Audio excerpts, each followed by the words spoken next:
Thank you all very much. As many of you know, this is not my first time down here with PJTN. But I think it's my 12th time, as a matter of fact. So, Lori, before I start, I have a question for you. It's 4:13. How much time do I practically have? You actually have 9 minutes and 38 seconds. Oh, boy. Okay, you know, everyone, I sat down to gather some thoughts for today, and I came up with a 5-page paper. And as I was listening to my fellow speakers, I now have pieces of paper with notes, in addition to those 5. You know, whoever said, oh boy, yeah, you're really in for it, okay? And he's available for interviews afterwards. Yeah, so what was originally supposed to be very directed might seem a bit disjointed. And I have to begin, since I am a pulpit rabbi and I am a Reformed attorney, okay, it means that I can't order from a menu in 10 minutes. It also means that I get to change the questions and how I want to answer. So I need to respond to something that one of my fellow speakers all the way at the other end had said, and I don't remember if it was Dr. Swain or Dr. Alfonsi or Jan Markle, and it's this. Yeah, my colleagues in the pulpit have abdicated a lot of their responsibilities. They have. For the reasons, I don't know.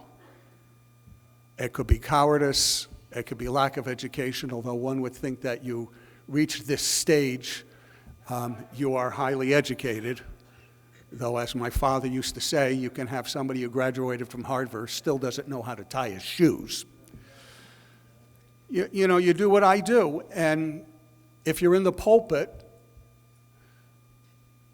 you have to discuss issues that matter. And if you don't, get on the next boat out of town. And as I said to a friend of mine who's former military and used to be in the government, I only have one issue. I'm a one-issue guy. The safety and security of the Jewish people in the state of Israel. I don't care about anything else. I don't care who I embarrass. I don't care who I offend. I don't care if that's even my mother-in-law. That's the issue.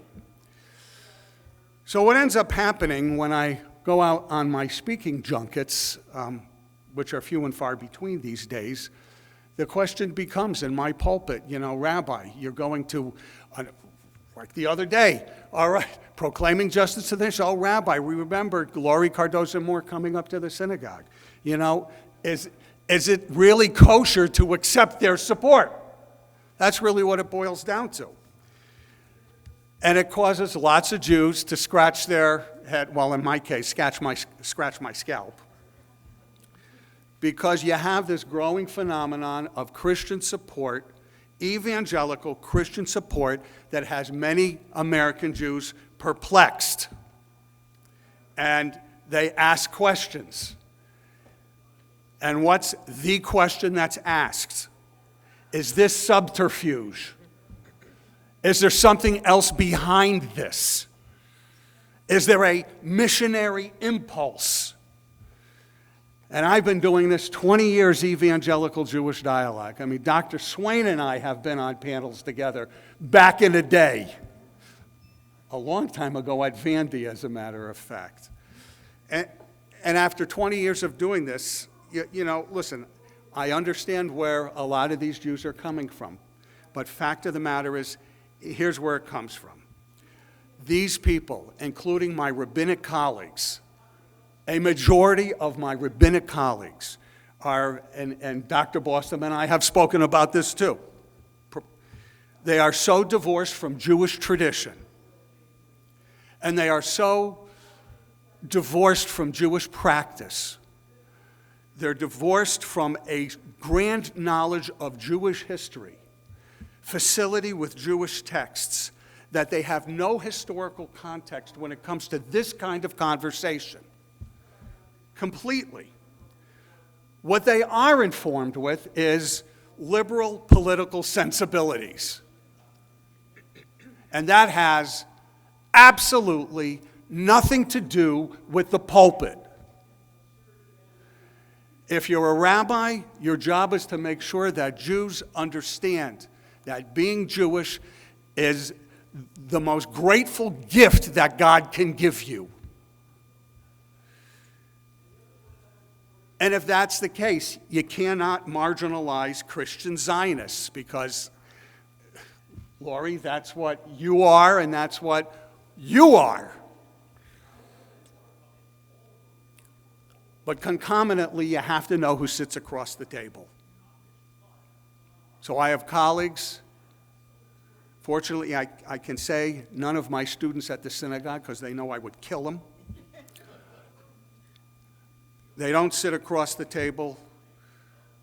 I mean, they don't know who's sitting across the table in interfaith dialogue. You need to know. If you're sitting across the table with somebody who supports BDS, as my 24-year-old would say, what in the hell are you doing? If you preach acceptance of revisionist Palestinian narrative that denies Jewish historical claims, why are you sitting with that person? It makes no sense. Absolutely makes no sense.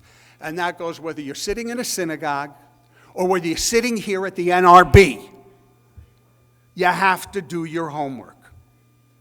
Absolutely have to do your homework. Amen. Thank you. I'll take that. So where does this come from? Where does this leave us? Since I probably got 2 minutes right now. 3. If you find people who accept the validity of Jewish belief and Jewish practice and Jewish history, who understand as I teach my congregants to read the Bible critically, and I'm talking about my Bible, not your Bible, the 24 books that make up my Bible, read it critically. And if you as a Christian read your Bible critically,